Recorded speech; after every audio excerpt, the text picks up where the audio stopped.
7억짜리 집을 사달라는 아들 어차피 물려주실 거 지금 당장 주세요. 안녕하세요 여러분. 오늘은 요즘 젊은 세대들 사이에서 큰 이슈가 되고 있는 이야기를 들려드리려고 합니다.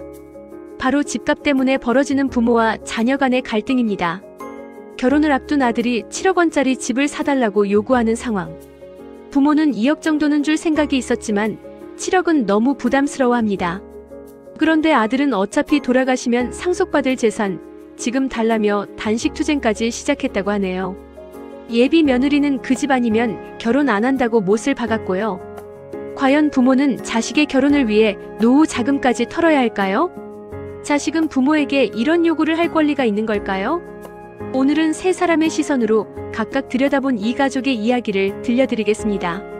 집값이 하늘 높은 줄 모르고 치솟는 요즘 많은 가정에서 겪고 있는 현실적인 고민이기도 합니다. 그럼 지금부터 시작해보겠습니다.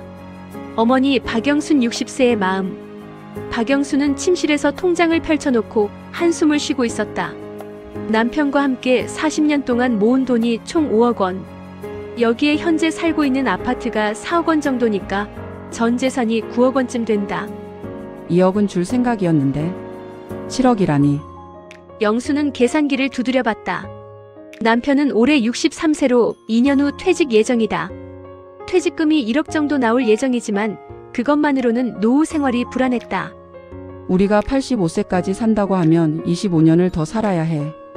월 생활비가 200만 원이라고 해도 25년이면 6억 원이야. 영순의 계산은 치밀했다. 현재 예금 5억에 퇴직금 1억을 더하면 6억. 딱 노후 생활비다. 여기에 집까지 팔면 안 된다. 나이 들어서 전세라도 구해야 하는데 보증금이 필요하잖아. 민수야, 엄마가 2억 주는 게 최선이야. 하지만 아들 민수는 듣지 않았다. 3일째 방에서 나오지도 않고 밥도 안 먹고 있다. 예비 며느리 지은이가 원하는 집이 서울 7억짜리 아파트라는 것이다. 지은이네는 돈 한 푼도 안 내고 우리한테만 집을 사달라고 하는 거야? 영순이 며칠 전 민수에게 물어봤다. 지은이네에서도 집 사는데 돈 좀 보태달라고 해봐. 그런데 민수의 대답은 가관이었다. 지은이는 모아놓은 돈이 5천만 원밖에 없어요. 그것도 친정해주고 온다고 해요. 뭐라고?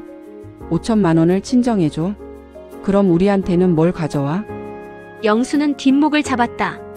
7억짜리 집을 사달라고 하면서 자기는 한 푼도 보태지 않겠다는 소리였다. 우리 세대는 신혼집도 월세방부터 시작했는데. 영수는 35년 전 자신의 신혼 시절을 떠올렸다. 15평짜리 월세방에서 시작해서 전세, 그 다음에 소형 아파트, 지금의 중형 아파트 순으로 차근차근 집을 늘려왔다. 요즘 애들은 왜 처음부터 강남 아파트를 원하는 거야? 단계적으로 늘려가면 되잖아. 하지만 아들은 집값이 계속 오르니까 지금 아니면 평생 못 산다고 했다. 틀린 말은 아니었지만 그렇다고 부모가 평생 모은 돈을 다 털 수는 없었다. 민수가 굶어 죽으면 어떡하지? 3일째 단식하는 아들을 보며 영순의 마음은 흔들렸다. 하지만 7억을 주면 정말 노후가 막막해진다. 남편과 자신이 나이 들어서 어떻게 살아야 할지 막막했다. 아들 김민수 32세의 마음. 김민수는 침대에 누워 천장을 바라보고 있었다. 배가 고팠지만 참았다. 부모님이 마음을 바꿀 때까지 계속 버틸 작정이었다. 지은이가 그 집 아니면 결혼 안 한다고 했는데. 민수는 사실 지은이의 다른 요구들도 있었지만 차마 부모님께 말하지 못했다. 샤넬 가방 1,000만 원, 시그니엘 호텔에서 프로포즈 300만 원, 까르띠에 반지 700만 원. 이미 2천만 원을 더 썼지만 부모님께는 비밀이었다. 엄마, 어차피 내가 물려받을 재산이잖아요. 지금 미리 주시는 거 아니에요? 민수는 진짜로 그렇게 생각했다. 외아들인 자신이 결국 모든 재산을 상속받을 텐데 지금 필요할 때 미리 주는 게 뭐가 문제인지 이해할 수 없었다. 지은이 친구들은 다 서울에 집 사서 결혼했어. 지은이만 다른 곳에 살 순 없다는 거야. 민수도 지은이의 심정을 이해했다. 친구들과 비교당하고 싶지 않은 마음, 체면을 지키고 싶은 마음을 모르는 건 아니었다. 부모님은 어차피 나한테 상속해 주실 거잖아. 민수는 계산해봤다. 부모님 전 재산이 9억 정도. 지금 7억을 달라고 하면 2억이 남는다. 부모님 노후 생활비로 2억이면 충분하지 않을까? 나는 외아들이야. 결국 다 내가 물려받을 건데 지금 달라고 하는 게 뭐가 잘못된 거야? 민수의 생각으로는 합리적이었다. 어차피 자신의 것이 될 돈이라면 필요할 때 미리 받는 게 낫지 않을까? 내가 결혼 못하면 부모님도 손자 못 보시는 거잖아.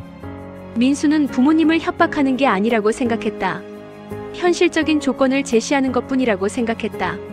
지은이 없이는 살 수 없다고 생각했다. 회사 동기들은 다 부모님이 집 사주셨어. 왜 우리 부모님만 안 사주시는 거야?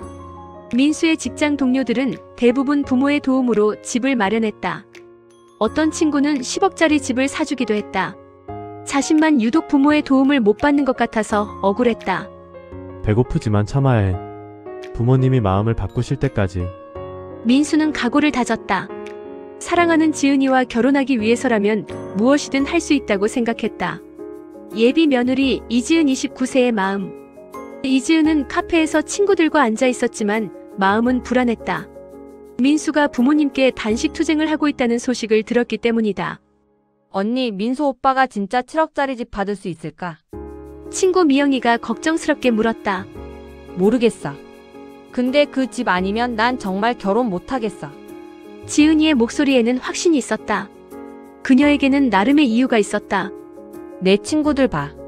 수진이는 목동 신축 아파트, 혜린이는 강남역 근처 타워 팰리스. 나만 서울 밖에 살 순 없어. 그나마도 작은 평수로 많이 양보한 거야. 다른 친구들처럼 34평 이상으로 하면 뭐. 지은이에게는 5천만 원 정도 모아놓은 돈이 있었다. 하지만 그건 친정 부모님께 드릴 돈이었다. 그동안 부모님이 자신을 키워주신 은혜를 생각하면 당연한 일이었다. 집은 원래 남자 쪽에서 준비하는 거잖아. 나는 여자니까 꾸미는데 돈이 많이 들어. 화장품, 옷, 피부 관리. 이런 게 다 돈이야. 그러니 돈 많이 모으기 힘든 게 사실이잖아. 지은이는 매달 뷰티케어에만 150만 원씩 썼다. 피부과 헤어샵, 네일아트, 명품 화장품. 예쁘게 꾸미는 것도 여자의 의무라고 생각했다. 민수 오빠 부모님이 돈이 없는 것도 아니잖아. 9억이나 되는데 왜 7억을 못 주시는 거야? 지은이가 보기에는 예비 시어머니가 너무 인색했다. 아들 결혼을 위해서라면 당연히 도움을 줘야 하는 게 아닐까? 다른 친구들 남자친구 부모들은 다 집을 사줬는데 자신만 못 받으면 정말 쪽팔릴 것 같았다. 우리 엄마 아빠는 혼수로 5천만 원 준비해 주셨어. 그러니 집은 남자 쪽에서 준비하는 게 당연하지 않아? 지은이네도 넉넉한 편은 아니었지만 딸 결혼에는 최선을 다했다.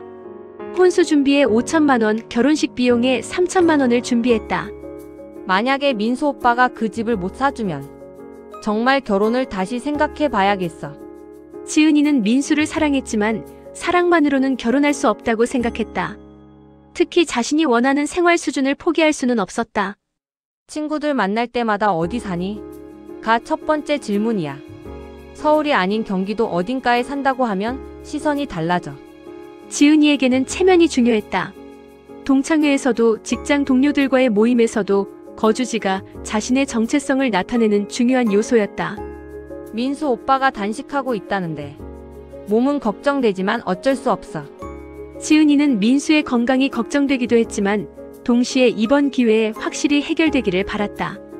결혼 전에 이런 문제들을 다 정리하고 싶었다. 5일째 되는 날, 민수의 단식이 5일째 접어들자 집안 분위기는 최악이 됐다. 영수는 아들이 쓰러질까봐 걱정되어 잠을 못 잤고 남편은 회사에서도 집중이 안 됐다. 여보, 그냥 줘버리자. 애가 죽으면 어떡해. 남편이 먼저 항복 선언을 했다. 그럼 우리는 어떻게 살아요? 노후 자금이 없어지는데. 그래도 아들이 우선이지. 나중에 우리가 힘들면 민수가 도와주겠지. 하지만 영수는 확신이 서지 않았다. 지금도 7억을 요구하는 아들이 과연 나중에 부모를 제대로 모실까? 그날 저녁 지은이가 인사를 왔다. 어머님, 민수 오빠 괜찮나요? 지은아, 내가 좀 말려라. 오빠가 너 때문에 이러는 거잖니. 죄송해요, 어머님. 하지만 저희도 어쩔 수 없어요. 다른 친구들도 다 이렇게 결혼하는데 저만 못 받으면 정말 쪽팔려요.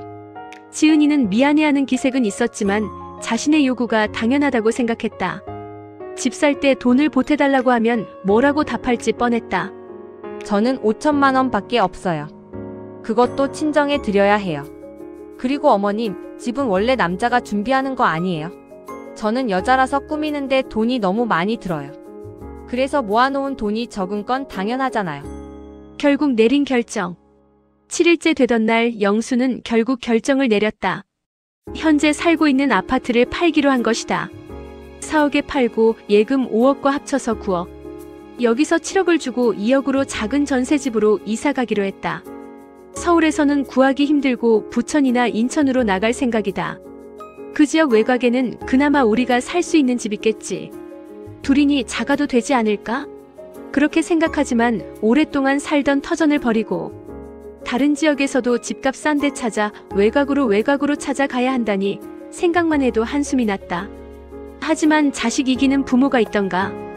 민수야, 엄마가 아파트 팔아서 7억 만들어 줄게. 그만 밥 먹어라. 민수는 눈물을 흘리며 어머니를 안았다. 엄마 고마워요. 나중에 꼭 보답할게요. 그래, 우리 민수. 행복하게 잘 살아라. 하지만 영순의 마음은 복잡했다. 과연 이 선택이 옳았을까? 아들은 행복해질 수 있을까? 2년 후의 현실. 2년 후 상황은 예상과 달랐다. 민수와 지은이는 결혼했지만 아파트를 유지하는 비용이 만만치 않았다. 아파트 가격이 2배 가까이 올라 기분이 좋을 법도 하지만 관리비, 재산세, 생활비 등으로 매달 400만 원이 넘게 들어갔다. 민수의 월급은 450만 원. 빠듯했지만 그럭저럭 살만했다. 하지만 아이가 생기면서 상황이 어려워졌다. 그래도 어머니께 자신있게 말할 수 있다.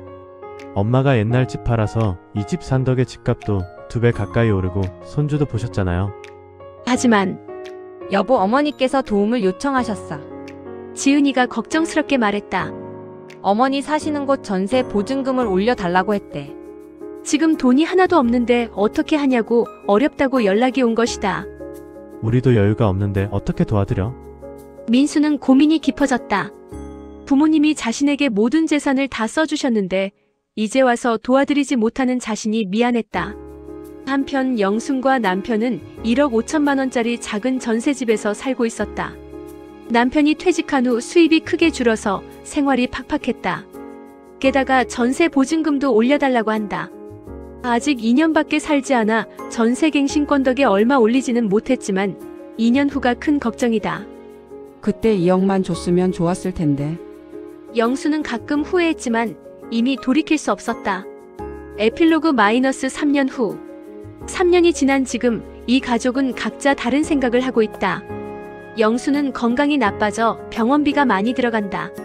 아들에게 도움을 요청하고 싶지만 아들도 어려운 상황이라는 걸 알고 있어서 말을 꺼내기 어렵다. 민수는 서울 아파트를 유지하면서도 부모님을 제대로 모시지 못하는 자신이 죄스럽다. 집값은 올랐지만 생활은 여전히 빠듯하다. 지은이는 원하던 서울 아파트에서 살고 있지만 생활비 부담 때문에 예상했던 만큼 행복하지는 않다. 아이 양육비까지 더해지면서 경제적 압박이 심하다. 조만간 어머님께 아이 키워달라고 하고 돈 벌러 나가야겠다. 과연 이 선택이 모두에게 최선이었을까? 각자 원하던 것은 얻었지만 진정한 행복은 찾았을까? 여러분, 오늘의 이야기는 어떠셨나요? 7억짜리 집을 사달라며 단식 투쟁까지 한 아들, 노후 자금을 포기하면서까지 아들의 요구를 들어준 부모, 그리고 자신이 원하는 조건을 끝까지 관철한 예비 며느리. 과연 누가 옳고 누가 그른 걸까요? 요즘 같은 시대에 집 문제는 정말 복잡한 문제입니다. 집값이 워낙 높다 보니 부모의 도움 없이는 집 마련이 어려운 것이 현실이죠. 하지만 그렇다고 해서 부모가 모든 재산을 다 내어줄 의무가 있는 걸까요? 부모는 자식을 위해서라면 무엇이든 해주고 싶어 합니다. 하지만 부모에게도 남은 인생이 있고 노후 준비가 필요하죠. 자식은 부모의 사랑을 당연하게 여기지 말고 부모의 입장도 생각해봐야 하지 않을까요? 그리고 예비 며느리의 요구는 과연 합리적이었을까요? 사랑하는 사람과의 결혼에서 집의 위치와 가격이 그렇게 중요한 조건일까요? 오늘 이야기 속의 가족처럼 많은 가정에서 비슷한 고민을 하고 계실 겁니다. 중요한 것은 서로의 입장을 이해하고 함께 해결책을 찾아가는 것이 아닐까요? 집은 단순한 부동산이 아니라 가족이 함께 만들어가는 보금자리입니다. 어떤 집에 살든 서로 사랑하고 배려하는 마음이 있다면 그곳이 바로 진정한 우리 집이 될 수 있을 것입니다. 부모는 자식을 위해 희생하는 것이 사랑이라고 생각하지만 때로는 아니오라고 말하는 것이 더 큰 사랑일 수도 있습니다. 자식은 부모의 무조건적인 사랑에 감사하되 그 사랑을 당연하게 여기지 않아야 하겠죠. 다음에도 여러분의 마음에 와닿는 이야기로 찾아뵙겠습니다. 들어주셔서 감사합니다. 구독, 좋아요 부탁드려요.